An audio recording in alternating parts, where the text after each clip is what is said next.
राम राम जी सभी को। अगर आपको केदारनाथ धाम जाना है तो ये वीडियो एंड तक जरूर देखिएगा। यह कुछ फोटोज मेरी केदारनाथ धाम यात्रा की। और मैं कुछ दिन पहले केदारनाथ गई थी। मैं पहली बार केदारनाथ गई थी। मैं वहां से ये मंदिर लेके आई हूँ और ये मैंने अपने रूम में रख रखा है।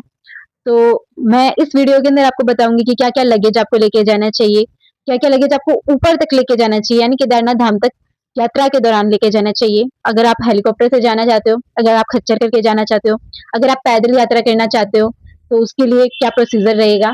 और साथ में मैं आपको वहाँ की कुछ और डिटेल्स भी बताऊंगी कि वहाँ के लोगों का नेचर कैसा है, और कुछ प्रॉब्लम्स जो मैंने फेस की थी जो आप ना करो।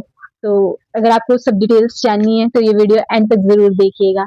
तो मेरा नाम है स्नेहा। तो वैसे तो हमने क्रूजर गाड़ी की थी, जो जिसमें हम लगभग 8 से 9 जने थे। 8 हम लोग थे और एक ड्राइवर था। तो वैसे 8 जनों के लिए गाड़ी बहुत बड़ी है, लेकिन हम लोगों ने सोचा कि रास्ता थोड़ा दूर है, मतलब सफर लंबा है, तो आराम से जा पाए, इसलिए हमने क्रूजर गाड़ी की थी। तो अगर आप लोग भी जा रहे हो तो सबसे पहले ये ध्यान रखना कि रूट कितना बड़ा है। अगर ज्यादा दूर है तो अपना कंफर्ट जोन चुनना कुछ अच्छा। मतलब आजकल तो बस, अगर आप ज्यादा जने हो तो बस भी जाती है, मिनी बस और क्रूजर, या फिर अगर आप कम हो तो नॉर्मल कार, पर्सनल कार। ठीक है। तो लगेज लगेज ज्यादा मत लेके जाना। हम लोगों ने लगेज काफी कर लिया था। और लगेज काफी मत करना, क्योंकि देखो वो ऊपर तक तो जा नहीं सकता है केदारनाथ तक। हाँ, और अगर आप सोच रहे हो कि हम वहाँ अच्छी अच्छी पोस्ट गिरेंगे तो उसके लिए एक जोड़ी बहुत है। तो आप सबसे पहले ये समझो कि इतने ज्यादा कपड़े मत लेके जाना। हम लोगों ने काफी ज्यादा लगेज कर लिया था, तो इतने लगेज की जरूरत नहीं है। और कपड़े कौन से लेके जाओगे, सर्दियों के या गर्मियों के? तो मैं बता दूं कि सबसे पहले आएगा हरिद्वार। हरिद्वार से आगे ऋषिकेश, ऋषिकेश से आगे आएगा सोनप्रयाग। सोनप्रयाग और गौरीकुंड। सोनप्रयाग गौरीकुंड के आसपास आपको बारिश दिखने लग जाएगी, वहाँ ज्यादातर बारिश होती है। और केदारनाथ धाम आप जैसे जैसे ट्रैक पर ऊपर चढ़ोगे ना, तब आपको फील होने लगेगा ठंड का। आपको ऋषिकेश तक और सोनप्रयाग तक ठंड नहीं मिलेगी। यानी जो पहाड़ का रास्ता है 150-200 किलोमीटर का, उस पर ठंड नहीं है। उस पर नॉर्मल वेदर है, धूप है। लेकिन उससे ऊपर जब आप जाओगे ना, जो पगडंडी का रास्ता है, उस पर आपको पता चलेगा कि ठंड है, वाकई ठंड है। और सबसे पहले आप ध्यान रखना कि आप लोग अपनी यात्रा हो सके तो रात को शुरू करना। जो सोनप्रयाग से गौरीकुंड है, वहां पर आपको एक गाड़ी मिल जाएगी। मतलब गाड़ियां काफी चलती है वहां, लेकिन उनकी चलेगी। सोनप्रयाग तक आप अपनी पर्सनल कार या जो भी लेके जा रहे हो, बस, तो वो जाएगी। लेकिन सोनप्रयाग से आगे, सोनप्रयाग से गौरीकुंड तक, जो कि 3 किलोमीटर है, वहां या तो आप पैदल चलो, या फिर आप वहां पे जो गाड़ियां होती है वो रेंट ले, मतलब पैसा लेगी। एक इंसान का 50 रुपए अप्रोक्स रहता है। तो आपको वो गाड़ी करके गौरीकुंड तक छोड़ देगी। गौरीकुंड से पैदल यात्रा शुरू होती है। वहीं आपको जो डंडे आपने देखे होंगे रील्स वगैरह में, जैसे मैंने फोटो के अंदर ले रखा है, वो डंडा मिलेगा। ये अप्रोक्स हमें 20 रुपए का मिल गया था एक डंडा। और साथ में रेनकोट। रेनकोट बहुत जरूरी है। रेनकोट इसलिए जरूरी है क्योंकि वहां के वेदर का कुछ पता नहीं चलता, कभी भी बारिश आ जाती है, कभी भी बारिश आ जाएगी। और कपड़े अगर गीले हो गए ना, तो ठंड में चलना बहुत मुश्किल हो जाएगा। और मैं रात के सफर के लिए इसलिए आपको बोल रही हूँ क्योंकि खच्चर है ना, वो बहुत ज्यादा चलते हैं वहां, बहुत ज्यादा खच्चर। जो ये घोड़े जैसे दिखते हैं, इनको खच्चर बोलते हैं वहां। तो इन पे बहुत ज्यादा लगेज भी होता है। और पालकी वगैरह पे भी लोग लेके जाते हैं। आपने देखा होगा कि एक जना या तो पिट्ठू पे लेके जा रहा है, या 4 जनी पालकी पे बिठा के लेके जा रहे हैं। तो वो भी बहुत मिलते हैं। रात को ये थोड़े कम हो जाते हैं, तो आपके लिए ये प्लस पॉइंट रहेगा कि भीड़ कम होगी और साथ में खच्चर वगैरह कम होंगे, लेकिन होंगे। आप बोलोगे कि ये कम है, तो सुबह कितने होते होंगे? तो सुबह बहुत ज्यादा होते हैं। मतलब ये लोग, वैसे तो इनके गले में घंटी बजी हुई होती है, आपको पीछे से सुनती हुई आएगी, लेकिन अगर आपको नहीं सुनी ना, तो हो सकता है आप उसके भिड़ जाओ। वो पता है एकदम मुंह के सामने भी आ जाते हैं, क्योंकि उन लोगों को पता है कि ये मारेंगे नहीं इंसान को, जो चला रहे होते हैं खच्चर वाले। लेकिन अपन जैसे जो मतलब जानवरों के पास कम रहते हैं, तो उनको डर लग जाता है। मुझे भी लगा था स्टार्टिंग स्टार्टिंग में, बिल्कुल ऐसे आ रहा है। तो आपको क्या करना है, अपना डंडे से उसको मारना मत, मारना मत, वरना वो आपको मारेगा। आपको डंडे से ऐसे ऐसे करना है, मतलब उसके पास थोड़ा ऐसे ऐसे डरा दोगे ना, इतने में वो साइड हो जाएगा। पर ध्यान रखना कि आप पहाड़ के कॉर्नर पे ना चलो। कॉर्नर्स पे मत चलना। घोड़े वगैरह का कोई मतलब नहीं है, ध्यान से नहीं चलते हो इतना, आपको उड़ा देंगे, आपको पता भी नहीं चलेगा। और ये ध्यान रखना कि ऋषिकेश, जब हम ऋषिकेश से निकलेंगे ना, तो हम लोगों की जो गाड़ी थी वो आरजे की थी, यानी राजस्थान की थी। आरजे की नंबर प्लेट उस पे थी। तो हम लोग जब पहाड़ के ऊपर, ऋषिकेश से ऊपर पहाड़ चालू हो जाता है, तो हम पहाड़ की चढ़ाई करने लगे। तो लगभग 8 किलोमीटर बाद वहां पुलिस वाले चेकिंग के लिए होते हैं। वो राजस्थान और मतलब मुझे नहीं पता, उत्तराखंड की गाड़ी नहीं रोकी थी उन्होंने, लेकिन राजस्थान की सारी गाड़ियां रोक रहे थे और उन्हें उनसे मांग रहे थे ग्रीन टैग। अगर आपके पास ग्रीन टैग है तो आप आगे जा सकते हो, अगर आपके पास ग्रीन टैग नहीं है तो आप आगे नहीं जा सकते हो। तो हमारे पास ग्रीन टैग नहीं था क्योंकि हमें इस बारे में पता नहीं था। तो हम लोगों को उन्होंने वापस नीचे भेजा कि नीचे कुछ टोल बॉक्स करके है और वहां जाओ और अपना जो ये ग्रीन टैग है ये बनवा के लेके आओ गाड़ी का। तो हमने मतलब बोला कि यहीं कुछ हो सके तो, पर उन्होंने मना कर दिया तो हमें नीचे जाने पड़ा। हम 8 किलोमीटर वापस इतनी गर्मी में नीचे आए हैं और आप सोचोगे नहीं, धूप के अंदर जब पहाड़ पे गाड़ी चलती है ना तो वहां पर बहुत ज्यादा गाड़ियां चलती है और उसके कारण जो टायर होते हैं वो उसकी बर्निंग की स्मेल आती है और उसके कारण जिदोरा वगैरह होने लग जाता है। बहुत ज्यादा स्मेल होती है वहां, जो टायर्स की बर्निंग की स्मेल होती है।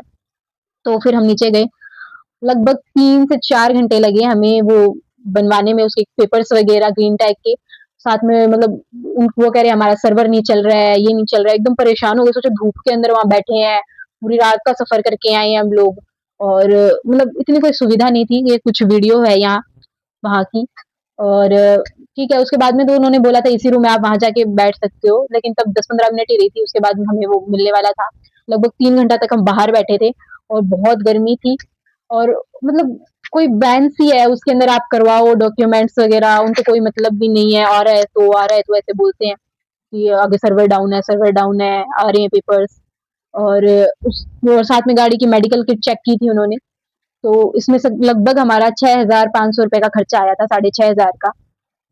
और फिर हमने जब मतलब वहां तक शाम हो चुकी थी तो हम बहुत थक चुके थे, परेशान हो चुके थे। तो हम लोग रात को वहीं स्टे किया हमने, ऋषिकेश में होटल लेके। और फिर उसके बाद में हमने अगले दिन सुबह सुबह, अगले अगर आप ऋषिकेश में रुक रहे हो ना तो अगले दिन सुबह सुबह जल्दी करना, मतलब कि आप गाड़ी निकाल के ऊपर जा सको, क्योंकि बहुत लंबा रास्ता है, 200 किलोमीटर का है। अगर आप दोपहर में चालू करोगे तो बहुत ज्यादा भीड़ हो जाती है उस वक्त वहां। और ये जो गाड़ी के टायर जो होंगे ना बर्न, उसकी स्मेल बहुत तेज चढ़ेगी, आपको वहां जाके पता चलेगा। इसलिए हो सके तो सुबह 5 बजे, 6 बजे, 6 तो लेट ही हो जाएगा, 5 बजे 4 बजे अपनी यात्रा ऊपर के लिए स्टार्ट कर देना। तो फिर वापस वो पुलिस वाले आपको 8 किलोमीटर पे मिलेंगे और वो चेक करेंगे पेपर्स और फिर आपको भेज देंगे। उसके बाद आपको ऊपर कोई पुलिस नहीं मिलेगी जो आपके ये पेपर्स चेक करें। ठीक है, तो फिर वहां से सोनप्रयाग, और सोनप्रयाग से आपको गाड़ी लेनी है, क्योंकि सोनप्रयाग से आगे आपकी गाड़ी नहीं जा सकती है। और सोनप्रयाग से जो गाड़ी मिलेगी वो 50 रुपए किराया मैंने आपको बताया। वो सोनप्रयाग आपको गौरीकुंड पे सोनप्रयाग की जो गाड़ी है वो आपको गौरीकुंड पे छोड़ेगी। गौरीकुंड पे छोड़ने के बाद आपकी यहाँ से मेन पगडंडी की यात्रा शुरू होती है। यहाँ से आप खच्चर ले सकते हो या आप पैदल यात्रा कर सकते हो, या पिट्ठू और वो जो पालकी है वो अवेलेबल है। जो पिट्ठू का जो रेंट होता है वो 15 से 16 हजार इतना रहता है, जबकि जो पालकी वाला होता है उनका थोड़ा सा कम रहता है, और खच्चर वालों का ठीक ठाक 7-8 हजार या इतने में मान जाते हैं वो लोग, क्योंकि खच्चर आपको जल्दी पहुंचाएगा। लेकिन आप कोशिश करो आप खच्चर पे ना जाओ, क्योंकि मैंने खुद ने देखा है वहां कि वो मतलब पहाड़ जो है ना वो प्लेन नहीं है, उस पर कोई सड़क नहीं बनी हुई, तो वो पत्थरों की है। तो घोड़ों के जो पैर है ना वो ऊपर नीचे हो सकते हैं, तो हो सकता है कि घोड़ा आगे झुक जाए और आप सीधा नीचे। कोई गारंटी नहीं है, मैंने खुद ने देखा था। वो लेडीज नीचे गिरती गिरती बची थी और मैं ऐसे ऐसे देख रही हूँ कि ये क्या हो रहा है, और घोड़े वाले उस लेडीज को डांट मार रहे हैं कि आप अच्छे से नहीं बैठ सकते क्या, क्यों वो खुद की लाइबिलिटी नहीं लेते इस सब में। तो आप कोशिश करो, अगर आपको हेलीकॉप्टर से जाना है, हाँ, तो उसका रेंट कम पड़ता है, उसका रेंट अप्रॉक्स 5 से 6 हजार पड़ जाएगा पर पर्सन। लेकिन वो आपको 15 दिन पहले ऑनलाइन बुक कराना पड़ेगा, ये बात हमें नहीं पता थी। क्योंकि हमें वहां जाने के बाद पता चला, उन्होंने बोला कि मतलब हम लोग केदारनाथ तक तो हमने पैदल यात्रा की, आते वक्त हमने सोचा खच्चर कर लेंगे, वो सॉरी हेलीकॉप्टर कर लेंगे। पर उन्होंने बोला आपको 15 दिन पहले ये बुक करना था, तो वो बुक नहीं हो पाया। पैदल यात्रा में हमें लगे थे 16 घंटा, जिसमें हम लोग ठीक ठाक रेस्ट करते हुए गए थे, मतलब 5 मिनट रुक लिए, फिर आधी घंटा चल लिए, 5 मिनट रुक लिए। लेकिन सबसे बड़ी प्रॉब्लम क्या थी? बारिश। बारिश के अंदर यात्रा मत करना, बिल्कुल आप गीले हो जाओगे, बिल्कुल परेशान हो जाओगे। आधे रास्ते के बाद तो मैंने भी सोचा कि मतलब ऊपर धोखा लगाने से अच्छा है नीचे चले जाएं फिर से ऋषिकेश में ही, या कहीं रुक जाएं, छोड़ो नहीं यात्रा पार पड़ेगी। पर ऐसा नहीं है, अगर आपको जाना है तो आप helicopter I think best option रहता है। और अगर पैदल जाना है तो बारिश का ध्यान रखें और रात को निकलना बेस्ट रहेगा। वहाँ पे ऐसे शेल्टर वगैरह लगे हुए होते हैं कि बारिश के अंदर आप रुकना चाहो तो रुक सकते हो। और हम रुके और हमारा एक बैग रह गया। हाँ, क्योंकि हमने उस बैग में से रेनकोट निकाला और अंधेरा था, काफ़ी मतलब खच्चर वगैरह चल रहे थे, थोड़े सुन्ने तो हम है ही, तो वो बैग वहाँ रह गया और उसके बाद में आते वक़्त हमने देखा वो बैग हमें नहीं मिला, उसके अंदर कपड़े वगैरह थे। और ऊपर के लिए आप ध्यान रखो कि ज़्यादा भारी लगेज बिल्कुल मत कर लेना, हो सके तो कोट जो आप पहन के जा रहे हो ऊपर वही पहन लेना और सर्दियों के कपड़े ज़रूर लेके जाना, ऊपर बहुत ज़्यादा ठंड होती है। और ऊपर के जो आपने वीडियोस में देखा होगा कि फ्रूट्स वगैरह जो है, पानी की बोतल वगैरह है, वो महंगी है, तो वो महंगी सही में है। तो 100 रुपए की पानी की बोतल, 50 रुपए के वो फ्रूट्स देते हैं, मैगी 100 रुपए, 120 रुपए ऐसे करके है कुछ। और शॉप्स वगैरह मिलेगी आपको, ऐसा नहीं है कि आपको शॉप्स वगैरह नहीं मिलेगी, सब मिलेगा, लेकिन सब कुछ महंगा मिलेगा। और जो टेंट वगैरह है वो आपको पर आवर का चार्ज बताते हैं। तो ऐसे ही हम एक मतलब हमने टेंट में रुके थे हम, तो हमने उनसे 3 घंटा के कुछ 800-900 रुपए की बात हुई थी हमारी, लेकिन वो 1 घंटा में कि नहीं नहीं 800 रुपए भी पूरे दो और है ना मेरे को अब अपना यहाँ मतलब जो खाने पीने का है वो सब चालू करना है, तो आप लोग जाओ। यहाँ के लोग इतने अच्छे नहीं है कि मतलब अपने से कोई कुछ पूछे कि ये रास्ता कहाँ जाता है, कैसे जाता है, तो अपन उसको अच्छे से बताते हैं। कई कई लोग तो इतने अच्छे होते हैं कि उनको छोड़ के तक आते हैं, पर वहाँ के लोग नहीं है इतने अच्छे, उनको किसी से कोई मतलब नहीं है। तो इसका जो रीज़न है वो मैं बताऊँगी कि मैं ये सब क्यों बोल रही हूँ। तो हम लोग लगभग 16 घंटा की यात्रा के बाद 1 बजे तक ऊपर पहुँच गए थे, दोपहर के 1 बजे। हम लोगों ने रात के 9-8 बजे कुछ यात्रा शुरू की थी और ऊपर पहुँचने के बाद सबसे पहले हमने एक रूम लिया। हमने 2 रूम लिए मतलब तो रूम ढूँढा हमने, तो उसके जो रेंट थे वो थे 15,000 रुपए 2 रूम के और अगले दिन सुबह 11 बजे तक के वो थे। तो हम लोगों ने लिए 2 रूम और फिर हम लोग शाम को धूप मतलब बहुत गीले हो चुके थे कपड़े वगैरह, तो वहाँ हमने चेंज किया और जो कपड़े रह गए थे, तो उसमें मम्मी के कपड़े रह गए थे, तो हमने वहाँ से सूट वगैरह और लिया। वहाँ शॉप है, लेकिन उन लोगों में इतना वो मतलब मोल-भाव नहीं करेंगे, वो बिल्कुल एग्ज़ैक्ट रेट है। एक पीस निकाल के देंगे, लेना है तो लो, नहीं लेना तो मत लो, तो वो सीन है वहाँ। और फिर हमने वहाँ से सूट वगैरह लिए और फिर शाम को हम लोगों ने वहाँ धोख मारी। पर्ची नहीं जो आप रजिस्ट्रेशन फॉर्म लेके जाओगे ना, उससे आपको स्लिप वगैरह मिलेगी, उससे आप अंदर तक धोख मार सकते हो। मतलब ये है कि आपको बोलेंगे कि आप शिला देख सकते हो, लेकिन उसको छू नहीं सकते। लेकिन आप शिला को अच्छे से देख भी नहीं पाओगे क्योंकि वो उसके आगे लोग वगैरह खड़े होंगे, ऊपर से वो शिला नीचे है और हम लोग ऊपर से धोख मतलब ऐसे करके जाएँगे ना, तो वो शिला अच्छे से दिखेगी नहीं, उसका गेट गेट ऊपर है थोड़ा। और सिर्फ कितना 2 से 3 सेकंड हाईएस्ट आपको वहाँ ऐसे राउंड सा मराएँगे और आप बाहर। और अगर आपको शिला के हाथ लगा के मतलब अगर दर्शन करने हैं, तो उसका चार्ज लगता है 2,000 रुपए कुछ उसका चार्ज है और रात के 10-11 बजे तक वो लोग बाहर घूमेंगे। एक आधा वो आपसे पूछेगा कि अगर आपको ऐसे दर्शन करने हैं उसको छूकर, तो 2,000 रुपए चार्ज है कुछ एक पर पर्सन 2,000 या 2,500 कुछ चार्ज है। फिर उसके बाद में हम लोगों ने अगले दिन सुबह वहाँ फिर से गए, उसके पीछे जो आचार्य जी का वो मूर्ति बनी हुई है, वहाँ गए थे हम और साथ में वो जो घर बनाने होते हैं पत्थरों से, वो बनाया था हमने। उससे 1 किलोमीटर ऊपर भैरव जी का मंदिर है, वो आप देख सकते हो यहाँ से डायरेक्ट मतलब केदारनाथ से डायरेक्ट, लेकिन हम लोग ऊपर नहीं गए। वैसे बोलते हैं कि केदारनाथ की 2 आई नहीं होती अगर आप भैरव जी के ना जाओ तो, लेकिन इन सब मिथ में मैं नहीं मानती और ऊपर 1 किलोमीटर और ऊपर जाने की आपकी हिम्मत भी नहीं बचेगी बिल्कुल, तो इसीलिए हम ऊपर नहीं गए। और एक पास में सरोवर भी है, उसमें बोलते हैं कि आप राम नाम बोलोगे तो वो गूंजता है या बुलबुले बनते हैं, हम वहाँ पे भी नहीं गए थे। तो हम लोग वहाँ से सुबह धूप मारी और हमने सुबह ही यात्रा शुरू कर दी नीचे के लिए। नीचे जाने की यात्रा हमारी लगभग 6 घंटा की थी और ईज़ी थी, क्योंकि नीचे आप आते हो ना, तो पैरों पे इतना वज़न नहीं पड़ता। ऊपर जाते हो ना, तो बिल्कुल परेशान हो जाएँगे, गोडे दुखने लग जाएँगे आप लोगों के, पैर तक सूज जाते हैं। और जूते आप ध्यान से पहन के जाना, जूते है ना बहुत बार लग जाते हैं, मेरे पैरों पे लग गए थे क्योंकि मैंने सॉक्स नहीं पहन रखी थी। सॉक्स पहनो और नीचे आते वक़्त लगभग 6 घंटा लगी थी हमें और वहाँ से आप लोग हो सके तो साथ में जित अगर आप 3 जने हो, 4 जने हो, जितने भी जने हो साथ में निकलो क्योंकि वहाँ पे बीच-बीच में रास्ते ऐसे है कि एक रास्ता दूसरी तरफ जा रहा है, एक रास्ता दूसरी तरफ जा रहा है।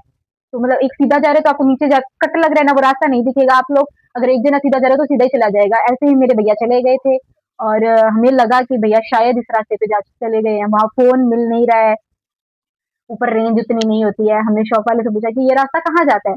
वो कुछ नहीं बोल रहा है, वो हाथ दिखा रहा है।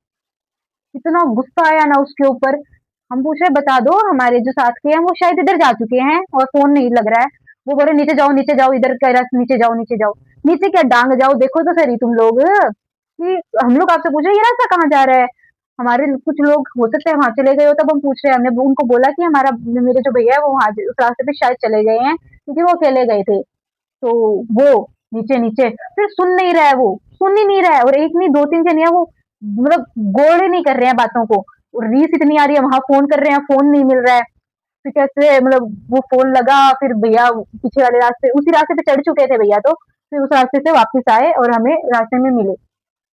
तो आप सोचो कि आप साथ में जाओ, बहुत ज़्यादा टेंशन हो जाती है क्योंकि पहाड़ है, पहाड़ का कोई वो नहीं है, आप मतलब लोगों को कोई मतलब नहीं है, अगर आपको कुछ हो जाए वहाँ तो ना वो लोग कुछ बताते।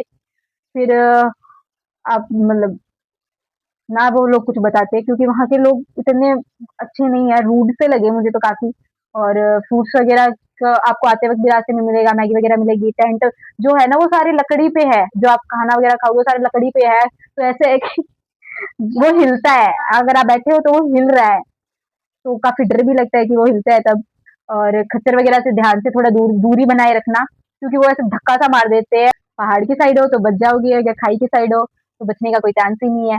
और मतलब ध्यान रखना कि लकड़ी को अच्छे से पकड़ना, क्योंकि वहाँ पानी बहुत है पहाड़ के ऊपर, मतलब बारिश हो रही है तो है ना, उसके कारण हो सकता है आपका पैर स्लिप हो जाए, तो ध्यान से चलना।